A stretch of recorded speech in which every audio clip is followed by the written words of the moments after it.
Hey, I'm Adam from Movember. I'm one of the co-founders and CEO. Yeah, sure. So at Movember we've got two departments really. We've got the campaign side, so that's the annual campaign, get men to grow moustaches and raise funds, and then awareness through conversation. Then we have our programs department, which focuses on where the money goes, and that's been a huge focus for us over the last couple of years. And for us, we are on track to raise $1 billion over the next couple of years collectively.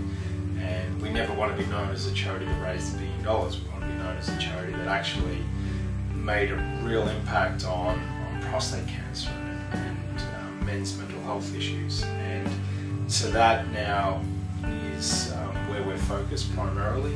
And Movember is uniquely placed because of our global reach, because of our level of funding, to unite the prostate cancer research and support community, get them to collaborate, and through collaboration we're already seeing this accelerate outcomes. And it's just surprising to us always that you'll have a researcher in Sydney that is researching the same, almost exactly the same thing as someone in Boston, someone in Toronto, and someone in London. They don't even know each other.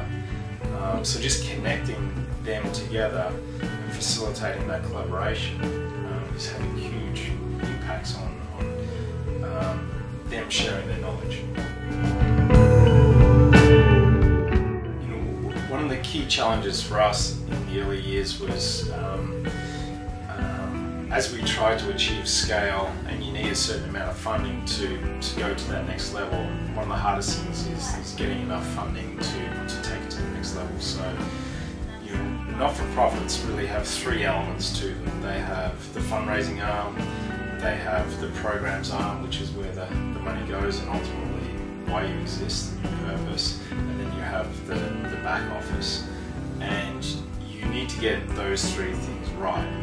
You need to focus on one of them at a time. And for us at Movember, we focus on the fundraising campaign side, and then we focused on the back office.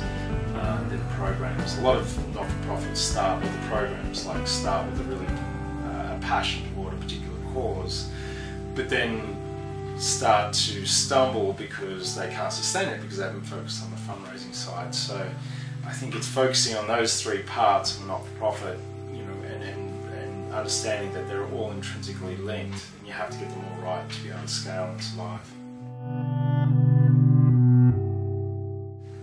Yeah, there's been a couple of pivotal times where it's been a real core challenge for us, the four founders, and as we've grown and scaled. And one of them was that point where we had to figure, how do we scale this beyond us just working on it in our spare time? How do we fund quitting our jobs and working in the organisation to take it to the next level? That was one of the really tough times, and we thought, let's just close Movember down or figure a way to scale it, and clearly we figured a way to scale it through some sponsorship and money coming in. That was a really tough and interesting time to take it to that next level, and we took significant risks to get it to that level. But we did that because we just believed in the cause. So then you get over that hurdle, and then people start to question, well who's paying your salary, and how do you get to work in this organisation? It's like, well, a percentage of what we raise does go to running the organisation. Any charity of any scale has to have one. They just have to. We're very proud of our cost ratios, which are 8 cents on the dollar for fundraising administration, and the world's best practice is 15 to 25, so we're well below that. So then you get this, you're getting scale and you're getting profile as an organisation, then invariably people will have a crack at you and try and bring you down, and that certainly happened. And that's where you have to have all those elements sorted. You have to have your back office, and your board, and your governance, and program stuff all dialed down. So then you go through that phase, and then the next really challenging point for us was when we expanded truly globally. We took the campaign Go 6 to New Zealand, very successful there, and learned a lot through that. And we took those learnings and expanded here in the US, Canada, and the UK. So again, that those years, 07, 08, were really, really challenging because we not overextended ourselves, but it was very, very challenging to take an Australian concept and bring it to three of the biggest markets in the world, so the US, UK and Canada, and expect overnight success, and that certainly didn't happen. It took three years for the campaign to become popular in those countries, and now the UK is the #1 country, then Canada, then US, and then Australia. So yeah, I mean, ultimately we expanded outside of Australia because firstly we were asked to. There was a groundswell of organic and grassroots support in those countries for Movember, and guys were doing it. But ultimately, on the prostate cancer front, we're not after an Australian cure or an American cure.